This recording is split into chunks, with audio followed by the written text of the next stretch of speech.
Paz de Cristo, irmãos, todos bem? Espero que sim, mais uma vez aqui para estar trazendo uma mensagem da paz de Deus para nossas vidas. Espero que mais um dia, mais uma semana se inicie e nós possamos estar recebendo aquilo que o Senhor tem disponível para cada um de nós.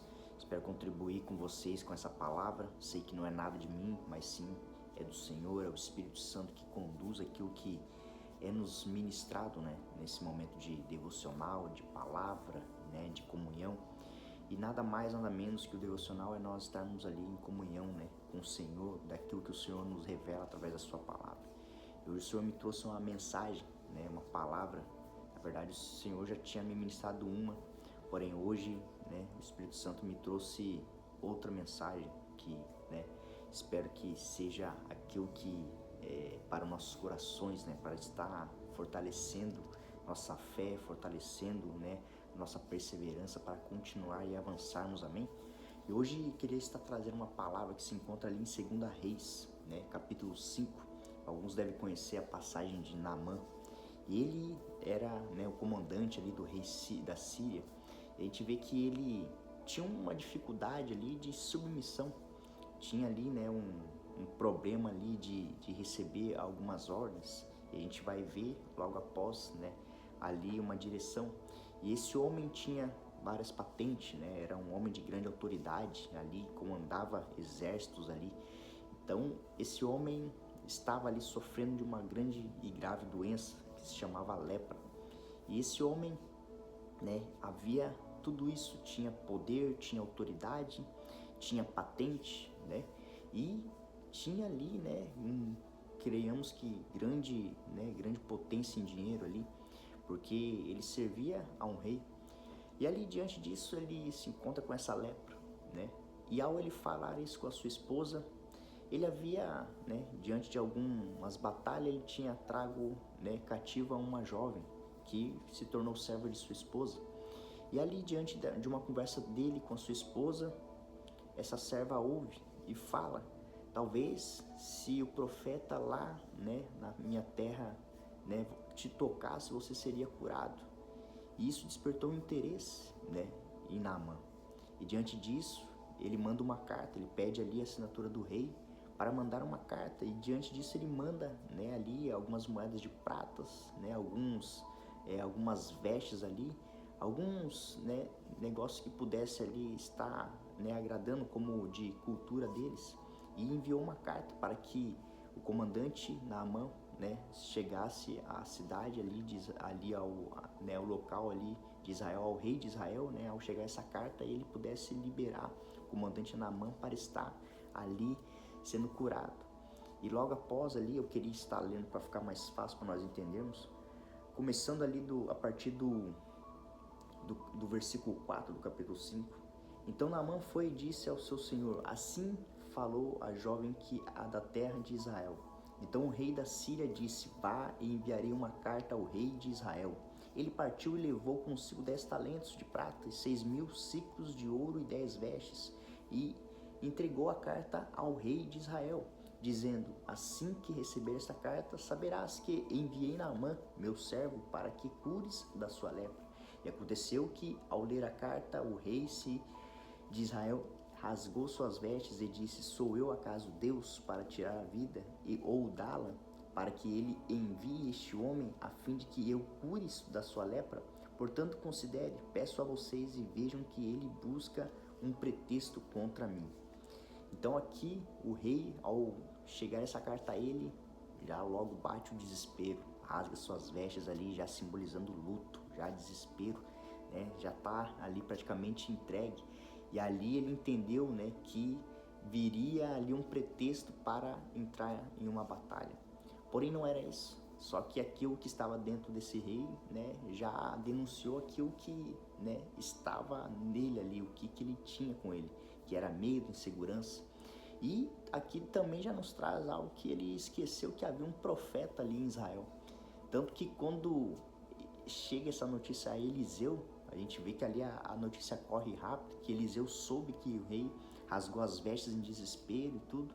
E aí ele recebeu ali a notícia de que viria um comandante Naamã lá do outro, do rei da Síria, que já havia recebido a carta, que viria ali, e tudo mais, para ser curado dessa lepra. E Eliseu, com toda a sua autoridade, entendendo o propósito disso, ele bate no peito e diz: mande ele vir, porque aqui ele verá que há Deus de Israel.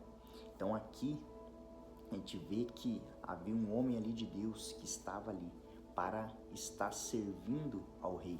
Então ali ele deu essa, ele bateu no peito e disse que venha esse comandante. Então assim, ele entendia que seria de um jeito ou de outro. Se viesse para realmente ser curado, seria curado. Ou se viesse para a batalha, havia um Deus ali, havia um Deus de Israel que cuida, que governa ali a vida deles.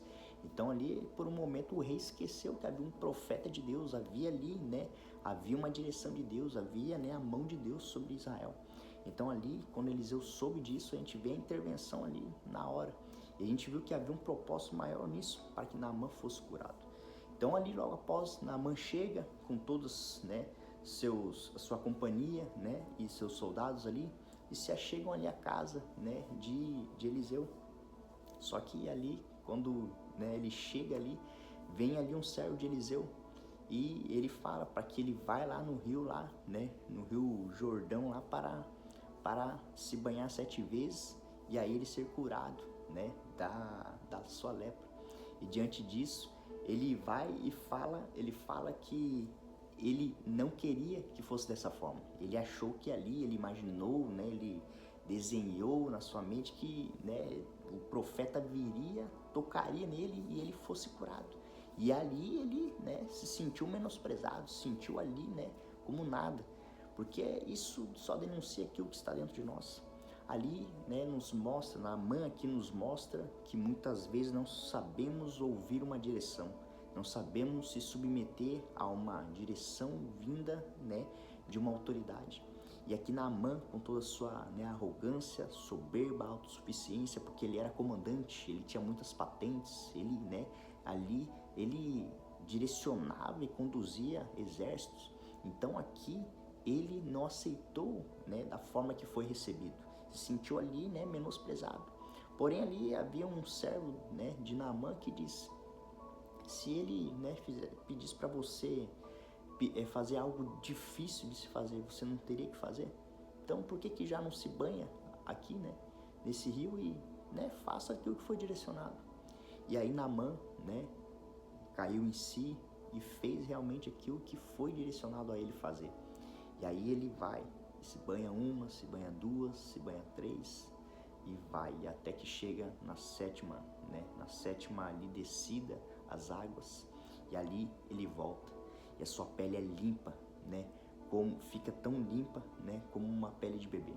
Ali ele viu o milagre de Deus, ali ele viu ali a soberania, ali ele viu ali o sobrenatural de Deus, e ele viu que havia um Deus de Israel. Tanto que quando ele se achega ali novamente a Eliseu, ele quer entregar ali ouros e ainda ele diz que consagraria ali, ele levaria a terra ali de Israel para que ele pudesse preparar um altar para Deus, para consagrar ao Deus verdadeiro e genuíno, que ele entendeu que havia ali, que curou dessa lepra. E meus irmãos, aqui me ministra muito, porque essa lepra nesse homem só mostrava aquilo que estava nele. Era um homem de várias patentes, tinha uma grande autoridade, era ali, vamos se dizer que o braço direito do rei da Síria.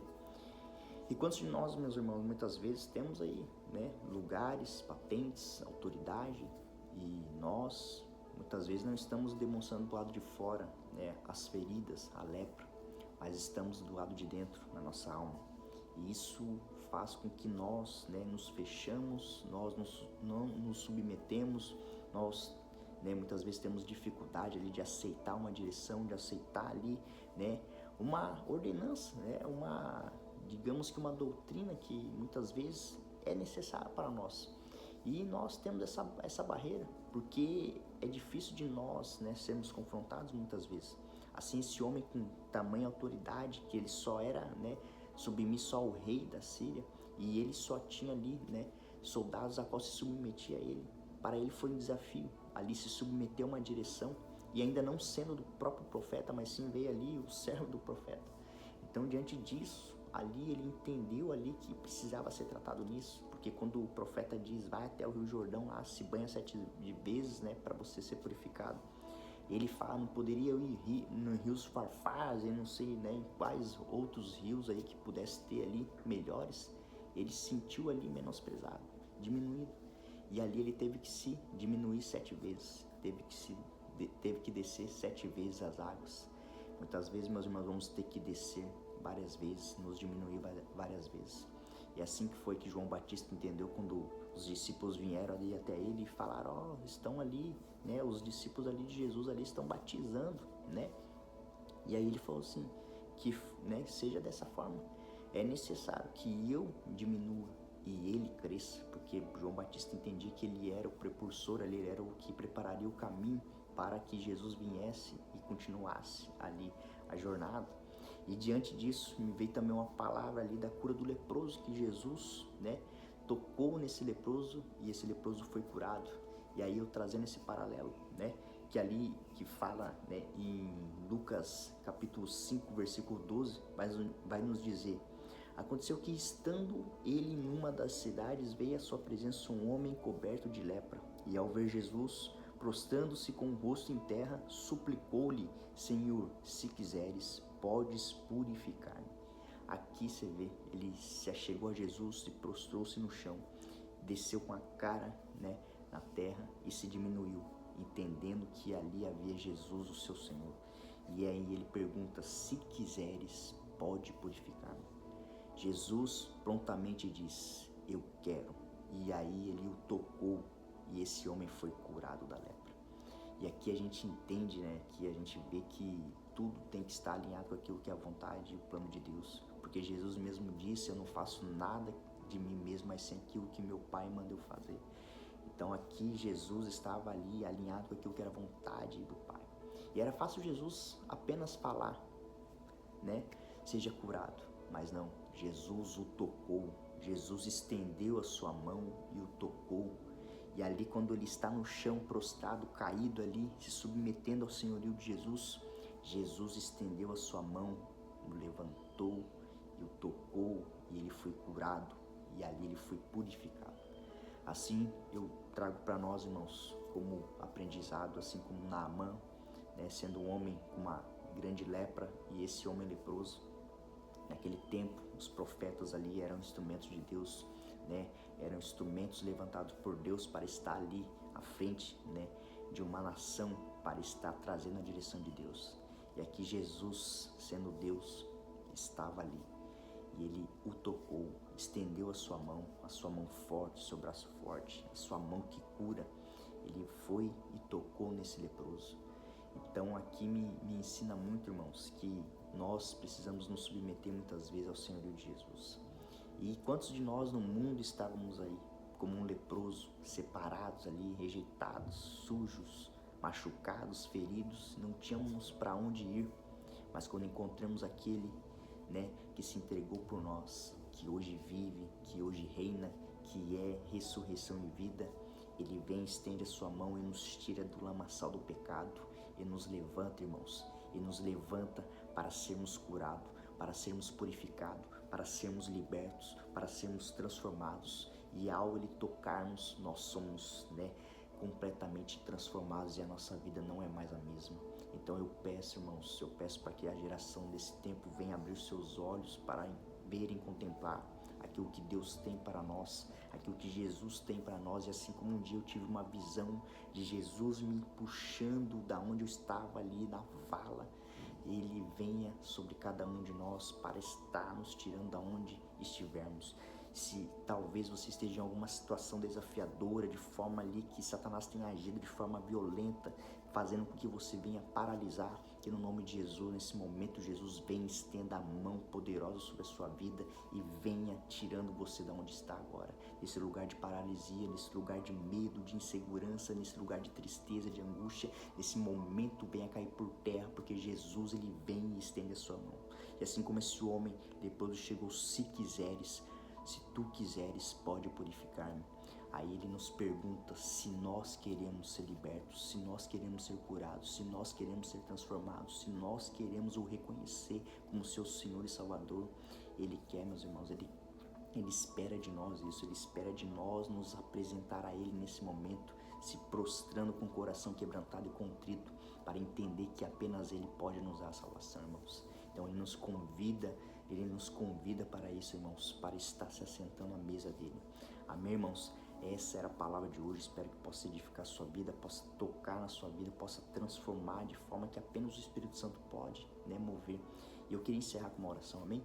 Que Deus amado Pai, te louvo, te agradeço por mais uma palavra poderosa, Pai, que o Senhor nos trouxe, que assim, Pai, nós possamos ser ministrados, que assim como esses homens leprosos, Pai, estavam ali surdos, feridos, machucados, cheios de orgulho, de arrogância, de soberba, de autossuficiência, Pai, possamos nos submeter ao Teu senhorio, reconhecendo o quanto somos falhos e pecadores e o quanto sem o Senhor nada nós somos, Pai, nada nós conseguimos, nada suportamos, nada fazemos com a nossa força, Pai, pois a nossa força, Pai, é limitada, mas a do Senhor, Pai, é infinito. O Senhor é quem vem com o braço forte estendido sobre o seu povo, sobre os seus filhos, e o Senhor vem com todo o seu amor e cuidado. O Senhor nos toca, o Senhor nos transforma, o Senhor nos liberta, o Senhor nos resgata, o Senhor com o teu sangue nos lavou e nos purificou, o Senhor sendo o perfeito Cordeiro que tirou o pecado do mundo, o Senhor se entregou por todos nós, e o Senhor espera de nós, se nós queremos. Será que nós queremos ser libertos? Será que nós queremos ser salvos? Será que nós queremos aceitá-lo, Senhor? Nós queremos, Pai, que eu declaro para meus irmãos que eles venham ser tocados, impactados de forma poderosa e sobrenatural, venha sobre cada família, sobre cada casa, sobre cada casamento, sobre cada lar, sobre cada, Pai, sobre cada lugar onde, Pai, pessoas não podem alcançar, somente o Senhor pode, Pai. O Senhor é quem abre as portas, o Senhor é quem fecha, e a porta que o Senhor abre ninguém fecha, a porta que o Senhor fecha ninguém abre. Então venha, Pai, abrindo portas aonde não há, Pai, não há com os olhos visuais, naturais, possam enxergar. O Senhor é o Deus do impossível, o Senhor é aquele, Pai, que ao nós cremos, Pai, com fé, crendo nas coisas, Pai, que não são visíveis, tendo a certeza e esperando, Pai, que o Senhor irá mover, nós cremos pela fé, e no nome de Jesus, nós cremos que o Senhor é o poderoso Deus que salva e liberta e restaura cada um dos seus filhos, Pai. É assim que eu oro, assim